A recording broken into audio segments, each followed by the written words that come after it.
নমস্কাৰ এই মুহূৰ্তত আহি পৰিছে ৰাজ্যখনৰ বাবে ৰাতিপুৱাৰ কেইবাটাও বিগ ব্ৰেকিং নিউজ। আজি হৈছে 12 আগষ্ট। আজি ৰাতিপুৱাৰ খাটাকৈ গুৰুত্বপূৰ্ণ খবৰ এই মুহূৰ্তত লৈ অহাৰ চেষ্টা কৰিছো। আমি জনাই আছো এই মুহূৰ্তত এটা গুৰুত্বপূৰ্ণ খবৰ। এছআই জোনমণি ৰাভাৰ কাণ্ড আপোনাৰ নিশ্চয় মনত আছে। এছআই জোনমণি ৰাভাৰ মৃত্যুৰ পিছতে বিভিন্ন জনৰ নাম খাঙুৰ খাইছিল আৰু তাৰ মাজতে অন্যতম আছিল হাসিনা। জোনমণি ৰাভাৰ মৃত্যুৰ সময়তে চৰ্চালৈ অহা হাসিনাৰ এতিয়া ক'ত? হাসিনাৰ অৱস্থা এতিয়া কেনে? হাসিনাৰ ঘৰত ধৰা পৰিছে নকল খুন।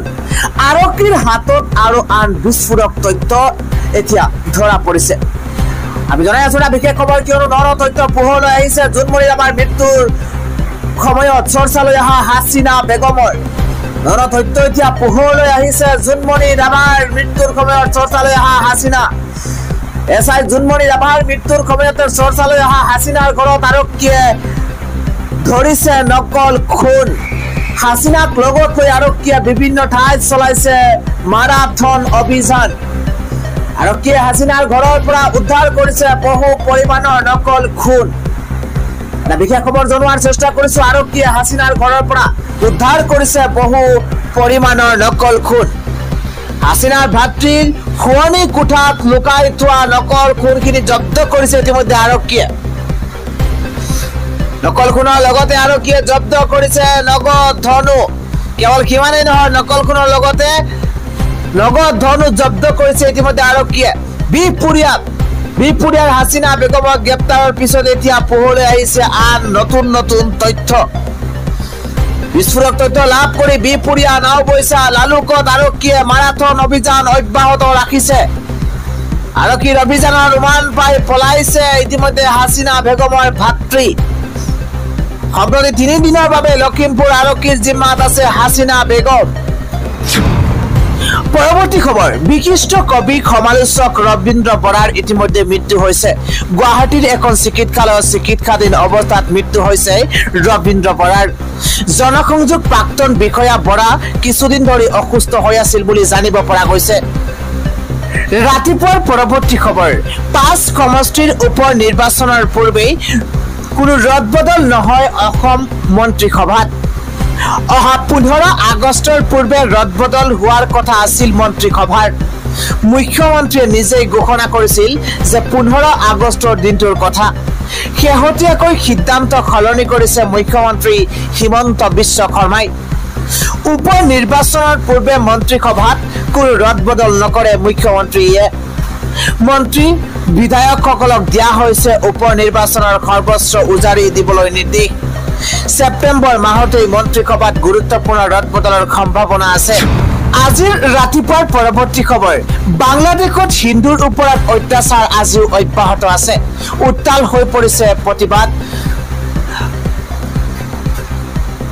আৰু বাংলাদেশৰ হিন্দুৰ ওপৰত অত্যাচাৰ চলাই থকাৰ মাজতেই এইবাৰ অসমৰ বৰাকত এইবাৰ উত্তাল প্ৰতিবাদ সাব্যস্ত কৰা হৈছে। হাজাৰ হাজাৰ প্ৰতিবাদীক জনতাই কঁপাইছে বৰাকৰ উপত্যকা। বাংলাদেশৰ পৰিস্থিতিক লৈ ৰাজপথলৈ ওলাই আহিছে বৰাকত হাজাৰ হাজাৰ প্ৰতিবাদকাৰী।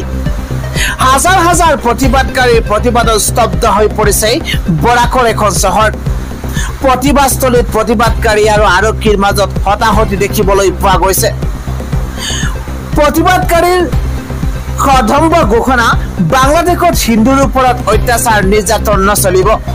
প্ৰতিবাদকাৰীৰ মতে বাংলাদেশত মৌলবাদী জেহাদীয়ে চলাইছে হিন্দুৰ ওপৰত আক্ৰমণ। ভাৰত সেৱাশ্ৰম সংঘৰ হিন্দু ৰক্ষী দলে কঁপাইছে কৰিমগঞ্জ চহৰ। বাংলাদেশত হিন্দুৰ কোনো মঠ মন্দিৰ ভাঙিব নোৱাৰিব। এইদৰে ৰাজপথলৈ ওলাই আহি প্ৰতিবাদকাৰীয়ে কঠোৰ হুংকাৰ প্ৰদান কৰিছে। হিন্দুৰ ওপৰত আক্ৰমণ, মঠ মন্দিৰ ভাঙিলেই ভয়ংকৰ প্ৰতিবাদ সাব্যস্ত কৰা হ'ব বুলি হুংকাৰ দিছে প্ৰতিবাদী দলটোৱে। প্ৰতিবাদকাৰীক বাধা দিবলৈ আৰক্ষীয়ে গঢ়ি তুলিছিল ব্যাপক নিৰাপত্তা বেষ্টনী। কৰিমগঞ্জ বজাৰৰ সন্মুখত হিন্দুৰক্ষী দলৰ চলো বাংলাদেশ কাৰ্যসূচী হাতত লোৱা হৈছে। হাজাৰ হাজাৰ প্ৰতিবাদী জনতাই কঁপাই তুলিছে এতিয়া বৰাকৰ ৰাজপথ। আজি ৰাতিপুৱাৰ পৰৱৰ্তী ডাঙৰ খবৰ, অখিল গগৈৰ তৰফৰ পৰা বাংলাদেশৰ পৰিস্থিতিক শেহতীয়া পৰিস্থিতিক লৈ কেতবোৰ মন্তব্য কোনো বাংলাদেশীক অসমত সোমাবলৈ দিয়া নহয় বা সোমাবলৈ নিদিও বুলি মন্তব্য এবাৰ অখিলৰ বাংলাদেশৰ পৰিস্থিতিক লৈ বিধায়ক অখিল গগৈৰ বিস্ফোৰক মন্তব্য ভাৰততো চলি আছে বাংলাদেশৰ দৰে স্বৈৰতন্ত্ৰ এবাৰ বাংলাদেশৰ প্ৰসংগ টানি আনি বিধায়ক অখিল গগৈৰ তৰফৰ পৰা কোৱা হয় যে ভাৰততো চলি আছে বাংলাদেশৰ দৰে স্বৈৰতন্ত্ৰ জনতাৰ বাক স্বাধীনতা নাইকিয়া কৰিছিল শেখ হাসিনাই বাংলাদেশত হোৱা পৰিস্থিতিৰ বাবে দায়ী শাসক শ্ৰেণী হিন্দুৰ ওপৰত চলা আক্ৰমণক আমি নিন্দা কৰিছো কূটনৈতিকভাৱে বাংলাদেশত থকা হিন্দুক সুৰক্ষা দিব লাগে এই সুযোগত যাতে কোনো বাংলাদেশীয়ে ভাৰতত প্ৰৱেশ নকৰে হিন্দুই হোক বা মুছলমানেই হোক কোনো বাংলাদেশীকে প্ৰৱেশৰ অনুমতি দিব নালাগে বুলি মন্তব্য বিধায়ক অখিল গগৈ অসমত বাংলাদেশী সোমালে হ'ব ব্যাপক প্ৰতিবাদ মুখ্যমন্ত্ৰীৰ মন্তব্যৰ বিৰোধিতা কৰিছে এবাৰ বিধায়ক অখিল গগৈয়ে ইফালে ম্যানমাৰৰ পৰা বাংলাদেশত প্ৰৱেশৰ চেষ্টা ৰোহিংগিয়াৰ ওপৰত ড্ৰোন আক্ৰমণ কৰি প্ৰায় 200 গৰাকীকৈ লোকৰ মৃত্যু হৈছে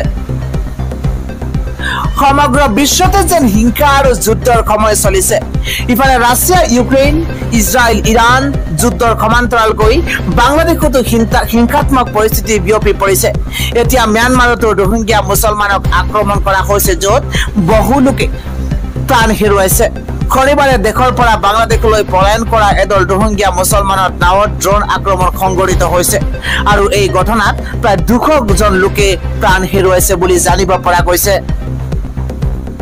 আন এটা খবৰ ক্ষমতালৈ আহিলে বিহাৰত খোলা হ'ব খুৰাৰ বিপণী এই মন্তব্য কৰিছে ঘোষণা কৰিছে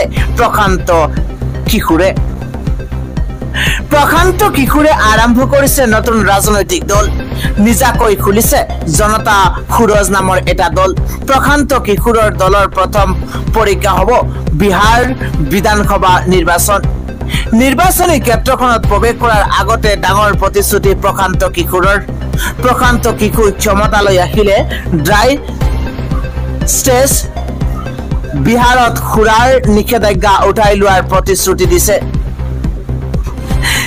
উল্লেখযোগ্য যে অহা 2 অক্টোবৰৰ গান্ধী জয়ন্তীত আনুষ্ঠানিকভাৱে মুকলি কৰা হ'ব ৰাজনৈতিক দলটো দলৰ আত্মপ্ৰকাশৰ পূৰ্বে প্ৰশান্ত কিশোৰে কয় যে ক্ষমতালৈ অহাৰ এঘণ্টাৰ ভিতৰতে আবকাৰী নীতি সলনি কৰা হ'ব বিহাৰত খুৰাৰ নিষেধাজ্ঞা প্ৰত্যাহাৰ কৰা হ'ব তেওঁৰ দাবী খুৰা নিষিদ্ধ কৰি চৰকাৰে কোনো সুবিধা পোৱা নাই বৰং ক্ষতিহে হৈছে বিশ্বৰ বহু দেশে এনে নিয়ম গ্ৰহণ কৰিছে আন এটা খবৰ অশান্ত হৈ পৰিছে ভাৰত বাংলাদেশ সীমান্ত ইতিমধ্যে শ বাংলাদেশীৰ অপেক্ষা সীমান্তত 11 গৰাকীকৈ বাংলাদেশীক ইতিমধ্যে আটক কৰা হৈছে ভাৰতত অবৈধভাৱে প্ৰৱেশৰ চেষ্টা চলাইছে শ বাংলাদেশীয়ে বলপূৰ্বকভাৱে ভাৰতত প্ৰৱেশৰ চেষ্টা কৰা বহু বাংলাদেশীক ইতিমধ্যে আটক কৰা হৈছে বলপূৰ্বক প্ৰৱেশৰ চেষ্টা চলোৱা 11 গৰাকীকৈ বাংলাদেশীক ইতিমধ্যে আটক কৰা হৈছে